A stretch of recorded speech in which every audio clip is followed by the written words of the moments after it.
आज रक्षाबंधन, भाऊ बहिणीचा सण, त्यासाठी मी आज एक स्वीट पदार्थ बनवत आहे. ओके, तुम्ही बघू शकता मी अर्धी वाटी तांदूळ घेतलेली आहे. जुना तांदूळ घ्यायचा आहे बासमती. नवा असेल तर तो असा चिकट बनतो, जुना असेल तर खूप छान होतो. साधारण एक पाण्याने धुवून घ्यायचं आहे.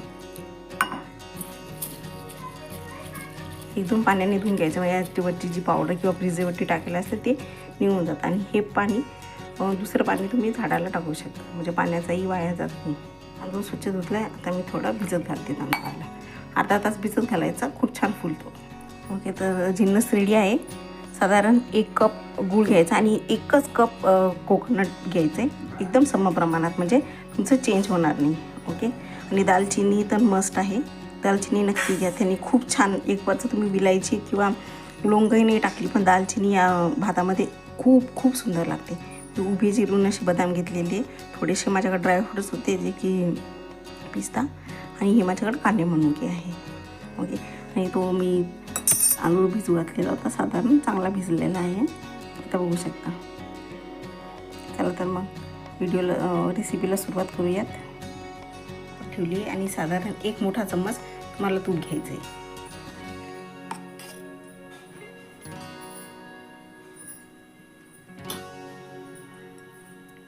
त्यामध्ये ही अशी सोलून टाकलेली विलायची टाकायची, खूप चांगला स्वाद लागतो. आणि हे माझ्याकडे 2 दालचिनी लोंग आहेत. आणि तुम्ही बघू शकता साधारण मी 3-4 काड्या दालचिनीच्या घेतल्या.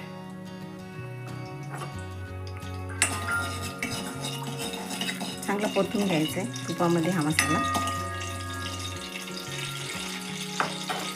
तुमच्याकडे जे असेल ते ड्रायफ्रूट तुम्ही टाकू शकता. ओके,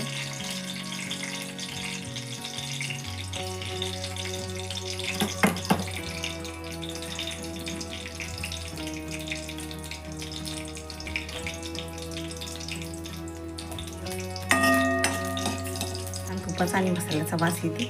आता यामध्ये मी हे अर्धा तास भिजलेले तांदूळ घालून घेतले आणि तांदूळ पण तुपात छान परतून घ्यायचे. आणि नाही का एकदम छान त्याच्यामध्ये अरोमा येतो आणि खूपच सुंदर लागतं. भिजलेला तांदूळ मी तुपात टाकून घेतला आहे. आता तांदूळ 2 मिनटं असा परतून घ्यायचा आहे छान, म्हणजे तो तुपात छान भाजला जाईल. आणि शिजायला जास्त वेळ लागत नाही, कारण की आपण ऑलरेडी याला भिजवून घातलेलं होतं अर्धा तास, त्यामुळे जास्त वेळही लागत नाही. आणि नारळी पौर्णिमा आहे तर हा पदार्थ नक्की झालाच पाहिजे. ओके, तांदूळ चांगला परतला आहे. मी त्याच्यामध्ये अर्धा ग्लास पाणी घालून घेते. एवढं पाणी टाकून घ्यायचं साधारण, आणि हा चांगला भात शिजू द्यायचा. तुम्ही डायरेक्टही करू शकता, पण तुम्ही या पद्धतीने जर केला ना तुमचा म्हणजे हा भात इतका सुंदर बनतो. नंतर एवढं पाणी टाकून घ्यायचं आहे, इतकी पळी बुडेल इतकं. ठीक, आणि आता झाकण ठेवून तांदूळ शिजू द्यायचं आहे. चला मग तांदूळ शिजला का नाही ते बघून घेते. आहा, बघू शकता किती मोकळा मोकळा झाला आहे. तुम्ही तेवढं पाणी जर टाकलं ना अंदाजाने तर खूप खूप म्हणजे मोकळा आणि सुटसुटीत होतो. बघू शकता तुम्ही, एक दाणा वेगळा. ते मी पुन्हा तापत ठेवलेली आहे. त्यात अर्धा चम्मचच तूप टाकायचं, जास्त नाही. आणि जे आपले ड्रायफ्रूट्स आहे बदाम आणि पिस्ता ते जरा फ्राय करून घेते. केळी टाकून घेते आणि चांगलं परतायचं याला.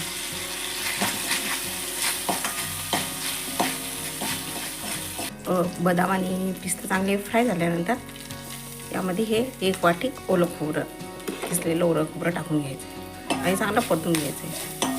बारीक गॅसवर करायचं हे सगळं. बरं, चांगलं परतून घ्यायचं आहे मंद आचेवर. ठीक आहे, आणि साधारण हे 1 वाटी गूळ मी याच्यामध्ये टाकून घेतली. सॉरी, साधारण 1 वाटी खोबरं असेल तर 1 वाटीच गूळ घ्यायचा, खूप सुंदर लागतो. तर गूळ चांगला वितळला आहे. आता यामध्ये जो आपण शिजलेला भात आहे तो टाकून घ्यायचा. ही आपण पद्धत कुकरमध्ये पण करू शकतो, पण याने भात खूप छान बनतो. सगळा भात मिक्स करून घ्यायचा आहे. बघू शकता भाताला किती छान कलर आला आहे गोळामुळे. आणि आता यामध्ये मी विलायची पूड टाकून घेते. चांगलं हलवून घेते. आता आपला खाण्यासाठी रेडी आहे. मसालेदार मग मी ताटामध्ये भात काढून घेतला आहे आणि त्यावर खोबरं टाकून घ्यायचं आणि खायला रेडी आहे.